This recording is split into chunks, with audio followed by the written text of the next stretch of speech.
Hi guys, so welcome back. So in this video, I'm going to cover a company called Jana Small Finance Bank. ठीक है, जना small finance bank का देखो AUM का size कितना है 30,000 crore. They are present in 25 states, मतलब fairly सब स्टेट में ऑलमोस्ट प्रेजेंट है. 800 के आसपास उनके बैंकिंग आउटलेट्स आप देख लो, मतलब ब्रांचेज हो गए, ATMs हो गए. That is around 802 branches specifically. देखो AUM का ग्रोथ कितना है 19% वाई. अभी सब कंपनीज में अभी सब में प्रॉब्लम है. ठीक है, किसी का भी मतलब हाईएस्ट ग्रोथ आई गेस इनका ही है, जना स्मॉल फाइनेंस बैंक, सूर्योदय एंड आप देखो कौन सा था, AU स्मॉल फाइनेंस बैंक. ये तीन का मतलब अराउंड 20% के आसपास का ग्रोथ है. थोड़े है कैपिटल स्मॉल फाइनेंस बैंक में, मतलब 17-18% का ग्रोथ. फिर आप देखो उत्कर्ष का 8% है, उज्जीवन का भी 8% के आसपास ही आया है. एंड ईसाफ तो मतलब वो तो बहुत हालत ख़राब है उनका उनका भी मतलब सिंगल डिजिट के आसपास ही ग्रोथ है. तो मेजरली जो अराउंड 20% के आसपास है, जना इज़ वन ऑफ देम. इनका अगर देखो डिपॉजिट साइड में भी, मतलब लाइबिलिटी साइड में भी अगर देखो, डिपॉजिट का ग्रोथ था around 29%. Kasa ratio, current account saving account जो होता है, दैट टेल्स या जितना ज़्यादा होता है that is better. That was around 18%. Last quarter 18.4 था. ठीक है, मतलब फेयरली वाई वही है. सिक्योर्ड अनसिक्योर्ड का मिक्स देखो, FY24 में पहले it was around 60-40, 60% secured, 40% unsecured. अभी अभी कितना हो गया, 70% सिक्योर्ड हो गया, 30% अनसिक्योर्ड हो गया. तो अभी इसका मतलब क्या कि माइक्रो फाइनेंस इनका सबका प्रॉब्लम हो रहा है. माइक्रो फाइनेंस में कोई भी बचा नहीं है ये साइकिल में. NBFC से लेके स्मॉल फाइनेंस बैंक से लेके MSME लेंडर्स को भी थोड़ा इम्पैक्ट तो आया ही है. तो इनका अगर देखूँ तो अभी यील्ड थोड़ा कम हो रहा है, क्योंकि प्रोडक्ट मिक्स में चेंज आ रहा है, क्योंकि सिक्योर्ड वाला सेगमेंट ज़्यादा हो रहा है. Unsecured basically micro finance is a high yielding product, तो वहाँ पे थोड़ा प्रॉब्लम आ रहा है. ठीक है, मतलब इतना मेजर इम्पैक्ट उतना आया नहीं, क्योंकि इनका मेजॉरिटी जो है सिक्योर्ड में ही है. तो yield were fairly stable I guess. इनका अगर देखो सिक्योर्ड AUM जो था that grew 40% Y and unsecured वाला डी ग्रू 11%. इसीलिए प्रोडक्ट मिक्स में भी आप देख लो सिक्योर्ड वाला बढ़ गया है, अनसिक्योर्ड डी ग्रो हो रहा है. NIMS were around 7.4, last quarter 7.3. It has improved. ROA stand at 2.4, 2.5. Last quarter 2.3 था, तो वहाँ पे भी इंप्रूवमेंट आ रहा है. ROE एडजस्टेड ROE, क्योंकि उन्होंने अभी एक्सेलरेटेड प्रोविजंस भी किए, तो एडजस्टेड इसीलिए एक्सेलरेटेड प्रोविजन ही है, मतलब एक प्रोविज़न से ऊपर और थोड़े और एक और ज़्यादा कर दिया प्रोविज़न, क्योंकि उन्होंने अप्लाई करना है और यूनिवर्सल बैंकिंग के लिए, लाइसेंस के लिए.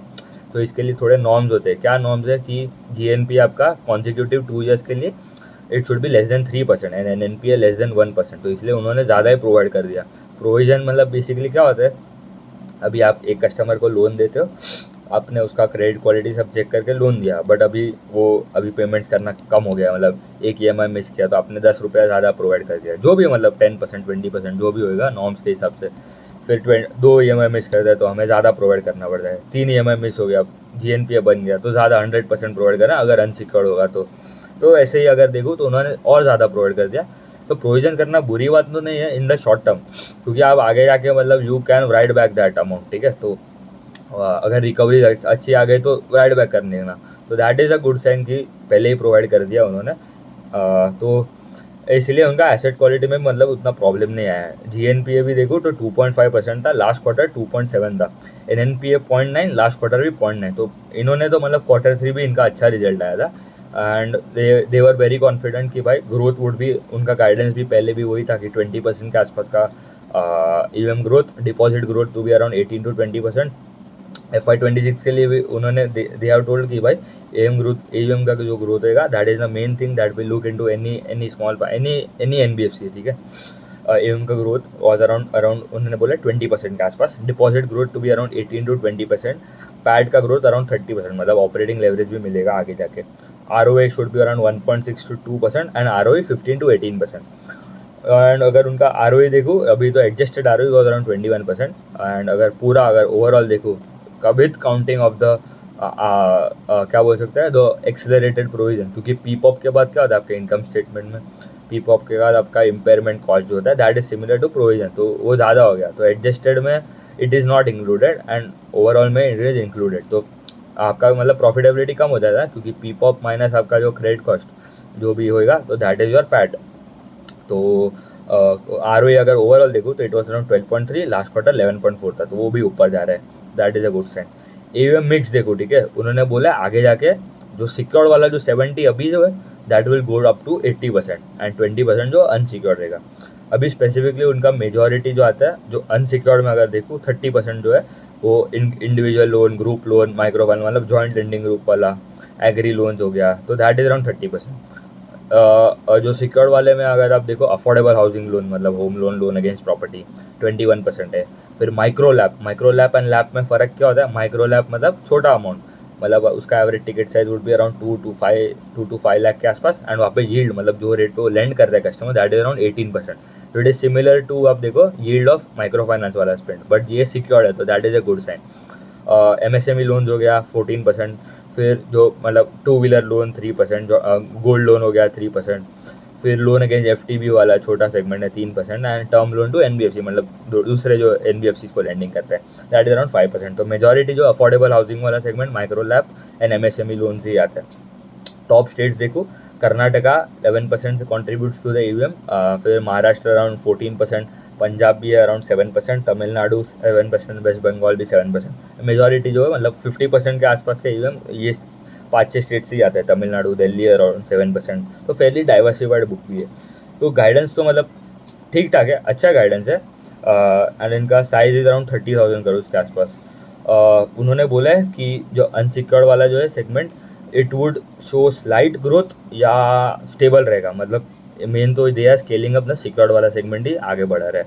उन्होंने बोला है GNPA जो है that is peaked out, and the real impact in the numbers will come in kick in from Q2 के बाद, ठीक है। तो मतलब जो अच्छा खासा इंप्रूवमेंट आएगा that would be after Q2, मतलब H2 में ही सब बोल रहे हैं कि अच्छा होगा। उज्जीवन ने भी बोला है H2 में that would be better. Cost to income ratio जो उनका अभी 65% के आसपास है, they are targeting it would be less than 60% in FY26, तो ये अच्छा है। इट इज़ बेसिकली मतलब कॉस्ट कम हो जाएगा, ROE का नंबर और ऊपर जाएगा। Secure segment they are telling कि वो कंटिन्यू टू ग्रो एट 40% के आसपास, तो ये अच्छा है। एंड उन्होंने बोला निम्स वुड इम्प्रूव गोइंग है, ठीक है। तो ये एक ही कंपनी है जो बोल रहा है निम्स आगे आगे इम्प्रूव होएगा। एंड अगर उनका देखूँ तो क्योंकि अभी सिक्योर्ड वाले सेगमेंट में माइक्रो लैब वाला जो सेगमेंट है that is a high yielding product, तो उन्होंने क्या किया, जो अनसिक्योर्ड में जो हाई यील्डिंग प्रोडक्ट मतलब माइक्रो फाइनेंस वाले ये specifically they are replacing it with micro LAP वाला सेगमेंट, क्योंकि वहाँ पे मतलब एक तो यील्ड भी अच्छा है एंड सिक्योर्ड भी है, तो वहाँ पे कोई प्रॉब्लम नहीं हो रहा है। तो निम्स उन्होंने बोला FY26 में वो इम्प्रूव होएगा। तो एक ही कंपनी बोल रहा है जो निम्स है दैट वुड बी स्टेबल और इम्प्रूव इन FY26, तो ये अच्छा है। एंड 50 to 60% जो EVM है वो तो अभी हाउसिंग लोन से आप तो देख भी रहे हो, मतलब अफोर्डेबल हाउसिंग में भी कितने टेल विंड्स है। All the companies are reporting very strong number. आप देखो तो आप देखो इंडिया शेल्टर, होम फर्स्ट, जो भी बड़े बड़े छोटे हाउसिंग फाइनेंस प्लेयर्स लाइक आप देखो एप्टेस हो गया, they are also reporting 25-30। Bajaj housing जो प्राइम हाउसिंग में that is also reporting very strong number. Credit cost उन्होंने बोला it should be less than 2.8% के आसपास फॉर FY26। एंड अगर उनका यील्ड देखो तो वो यील्ड तो कम ही हुआ है, ठीक है। It was around 16.6, last quarter था 16.9। तो अभी उनका कॉस्ट ऑफ बोरिंग अभी RBI has now started to reduce the interest rates, repo rates भी, तो इसलिए उनको कॉस्ट ऑफ बोरिंग में भी बेनिफिट होगा। तो इसलिए आगे जाके दे आर एक्सपेक्टिंग निम्स थोड़ा स्टेबल या इम्प्रूव होगा, तो that is a good sign, ठीक है। मतलब मेजॉरिटी तो कुछ ज़्यादा कुछ है नहीं, बट उन्होंने खाली एक गाइडेंस मिस किया था। कौन सा गाइडेंस मिस किया, कि उन्होंने कॉस्ट टू इनकम जो बोला था वो 54% के आसपास बोला था इन FY25, पर वो हो गया अभी कितना हो गया 65%। ठीक है, सबका प्रॉब्लम हुआ, ऐसा नहीं कि खाली इनको ही प्रॉब्लम हुआ, सबका। अब देखो उत्कर्ष का 70% के आसपास का कॉस्ट टू इनकम रेशियो, सबका प्रॉब्लम हुआ, ऐसा नहीं कि खाली इनका है। बट हाँ, ग्रोथ तो ठीक ठाक है। आप देखो दूसरे स्मॉल फाइनेंस बैंक में अगर देखो तो सूर्योदय इज ग्रोइंग एट अराउंड 30-35% का गाइडेंस दिया, ठीक है, किया नहीं है अभी तक। एंड AU स्मॉल फाइनेंस का इज अराउंड 25% का ग्रोथ का गाइडेंस दिया है। जना ने बोला ये this is they are targeting 20%। Capital small finance bank is also targeting 20%। Capital small finance bank का वो एक ही मतलब मेरे को प्रॉब्लम लग रहा है कि उनका अगर सिक्योर्ड वाला ही है मतलब 99.8%, मतलब अनसिक्योर्ड नील है, मतलब 0.2% अनसिक्योर्ड है, तो वो मतलब ज़्यादा रेट से ग्रो क्यों नहीं कर पा रहा है। एंड उनका EVM का साइज भी देखो तो दैट इज अराउंड 7,000 करोड़ का, मतलब बेस भी इतना छोटा है एंड वो 20% ग्रोथ टारगेट कर रहे हैं। जना का 30,000 करोड़ का EVM है, they are targeting 20% growth, 20% plus का ग्रोथ। AU का भी मतलब 1 लाख करोड़ का EVM है, 1 लाख करोड़ प्लस, ठीक है, 1 lakh crore plus, and they are targeting 25% growth. तो मेरे को वो एक इशू लगता है in capital small finance bank. दूसरा उत्कर्ष उज्जीवन, उनका भी सिमिलर हालत ही है, क्योंकि प्रॉब्लम्स वहाँ पे उन्होंने बोला guidance will be in Q1। Equitas का भी Q1 में गाइडेंस दिया और देंगे प्रॉपर गाइडेंस। ठीक है, उतना ही रखते हैं। Thank you.